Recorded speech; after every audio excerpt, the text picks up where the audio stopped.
12ই November police কাশ্মীরে জিহাদি কার্যকলাপের বিরুদ্ধে অভিযান চালায়। উপত্যকায় নিষিদ্ধ জামায়াতে ইসলামীর সঙ্গে যুক্ত ব্যক্তিদের সঙ্গে যুক্ত 300টিরও বেশি স্থানে অভিযান চালিয়েছে পুলিশ। বিশ্বাসযোগ্য গোয়েন্দা তথ্যের ভিত্তিতে অভিযান চালানো হয়েছে। পুলিশ কর্মকর্তারা জানিয়েছেন যে জেইআই এর সঙ্গে যুক্ত উপাদানগুলির বিভিন্ন ফ্রন্টে তাদের কার্যকলাপ পুনরুজ্জীবিত করার চেষ্টা করছে। আর এদিকে তারা জানিয়েছে যে কুলগাম, পুলওয়ামা, শোপিয়ান, বারামুল্লা এবং গান্দেরবাল জেলায় বিভিন্ন স্থানে অভিযান চালানো হয়েছে। জেইআই সদস্য এবং তাদের সহযোগী বাসস্থান এবং প্রাঙ্গণেও অভিযান চালানো হয়েছে। তারা জানিয়েছে যে গত 4 দিনে জেলার বিভিন্ন এলাকায় ওজিডব্লিউ জম্মু এবং কাশ্মীর ভিত্তিক জম্মু এবং Kashmir national operating from Pakistan অতীতে যে সমস্ত স্থানে এনকাউন্টার হয়েছে, যে সমস্ত জিহাদি আস্তানা রয়েছে সেখানে 400টিরও বেশি কর্ডন অ্যান্ড সার্চ অপারেশন পরিচালিত হয়েছে। এই অভিযানের ফলে জেকে, এনওপি এবং অন্যান্য নিষিদ্ধ সংগঠনগুলোর সঙ্গে যুক্ত প্রায় 500 জন ব্যক্তিকে জিজ্ঞাসাবাদ করা হয়েছে, যাদের মধ্যে অনেককে প্রতিরোধমূলক আইনের অধীনে অনন্তনাগের জেলা কারাগারে স্থানান্তরিত করা হয়েছে।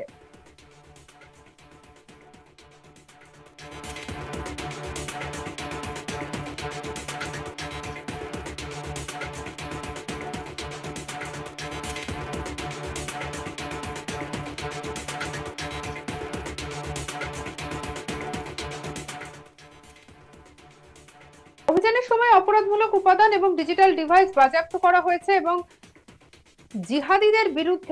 জিহাদিদের সহায়তাকারী নেটওয়ার্কগুলিকে আরো খুঁজে বের করতে এবং ব্যবহার করার জন্য জেইআই এর বেশ কয়েকজন সদস্যকে জিজ্ঞাসাবাদ করা হয়েছে। উত্তর কাশ্মীরের বারামুল্লা জেলায় সোপোরে পুলিশ একটি বড় সমন্বিত অভিযান শুরু করে এবং জেলাব্যাপী জিহাদি এবং বিচ্ছিন্নতাবাদী বাস্তুতন্ত্র বিরোধী অভিযান পরিচালনা করে। অন্যান্য নিরাপত্তা বাহিনীর সহায়তায় সোপোর, জাইঙ্গির এবং রাফিয়াবাদ এলাকায় 30টিরও বেশি স্থানে একযোগে অভিযান চালানো হয়েছে। অভিযান চলাকালীন নিষিদ্ধ সংগঠনের সঙ্গে সম্পর্কিত নথি, ডিজিটাল গ্যাজেট এবং মুদ্রিত সামগ্রী সহ উল্লেখযোগ্য পরিমাণে অপরাধমূলক সামগ্রী উদ্ধার করা হয়েছে এবং বিস্তারিত তদন্তের জন্য জব্দ করা হয়েছে। পুলিশ কর্মকর্তারা জানিয়েছে বেশ কয়েকটি ব্যক্তি বেআইনি কার্যকলাপে জড়িত থাকার বিষয়টি নিশ্চিত করার জন্য জিজ্ঞাসাবাদ করা হচ্ছে। কর্মকর্তারা জানিয়েছে মধ্য কাশ্মীরের গান্ডারবালের একাধিক স্থানেও ব্যাপকভাবে তল্লাশি অভিযান চালানো হয়েছে নিষিদ্ধ সংগঠনের সঙ্গে জড়িত ব্যক্তি এবং প্রাঙ্গণকে লক্ষ্য করে।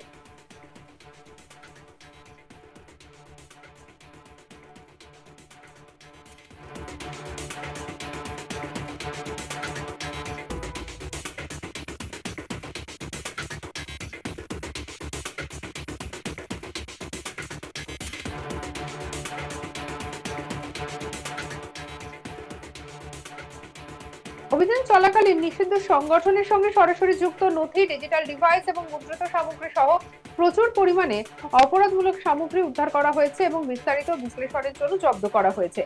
বেআইনি এবং নাশকতামূলক কার্যকলাপে তাদের ভূমিকা নিশ্চিত করার জন্য জিজ্ঞাসাবাদের জন্য বেশ কয়েকটি সন্দেহভাজনকে আটক করা হয়েছে। কর্মকর্তারা জানিয়েছে এই অভিযানগুলি জম্মু এবং কাশ্মীরের পুলিশের টেকসই প্রতিরোধমূলক কৌশলের একটি গুরুত্বপূর্ণ অংশ, যার লক্ষ্য জিহাদি বিচ্ছিন্নতাবাদী বাস্তুতন্ত্রকে ভেঙে ফেলা এবং এর আদর্শিক, আর্থিক এবং লজিস্টিক নেটওয়ার্কগুলিকে বিচ্ছিন্ন করা এবং শান্তি এবং স্বাভাবিকতা অক্ষুণ্ণ রাখার চেষ্টা করা।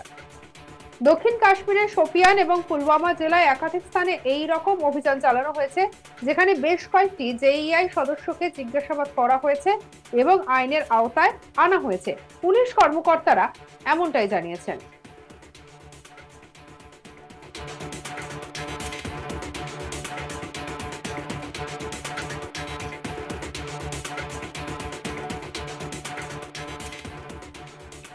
কেন্দ্রীয় মন্ত্রিসভা বুধবার 10ই নভেম্বর দিল্লির লালকেল্লার কাছে গাড়ি বিস্ফোরণের নিন্দা করেছেন আর এটিকে জঘন্য জিহাদি ঘটনা বলে অভিহিত করেছে কেন্দ্রীয় মন্ত্রিসভা। পাশাপাশি অপরাধী তাদের সহযোগী এবং পৃষ্ঠপোষকদের বিরুদ্ধে যথাযথ ব্যবস্থা নেওয়া হবে বলেও সিদ্ধান্ত হয়েছে।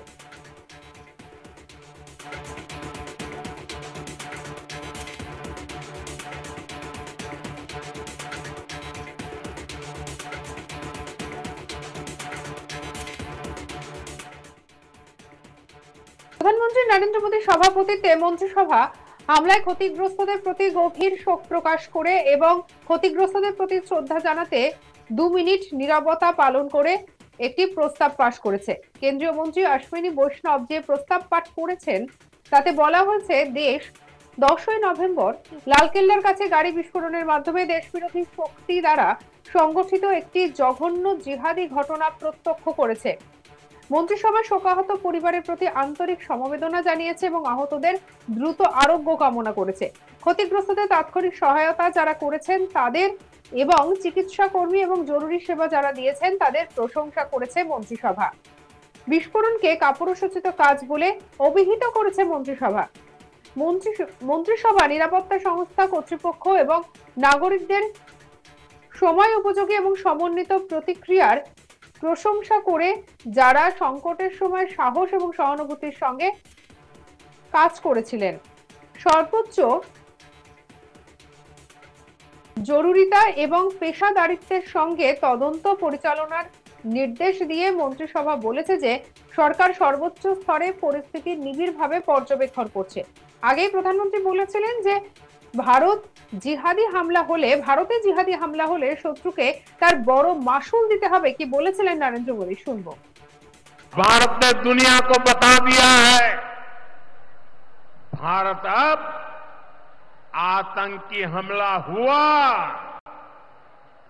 भारत पर आतंकी हमला हुआ तो दुश्मन को उसकी बड़ी कीमत चुकानी पड़ेगी। और पाकिस्तान समझ ले, 3 बार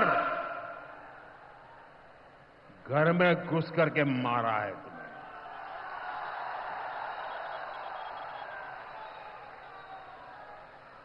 हम शक्ति को पूजने वाले लोग,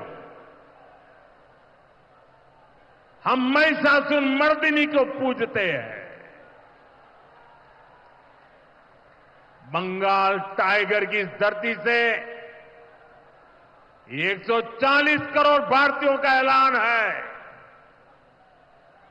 ऑपरेशन सिंदूर अभी खत्म नहीं हुआ है।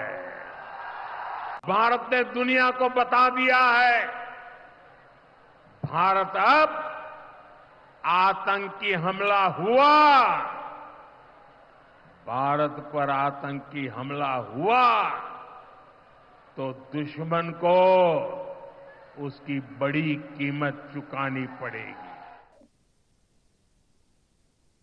সঙ্গে রাখুন আজ তাক বাংলাকে, লাইক কমেন্ট শেয়ার সাবস্ক্রাইব করতে ভুলবেন না।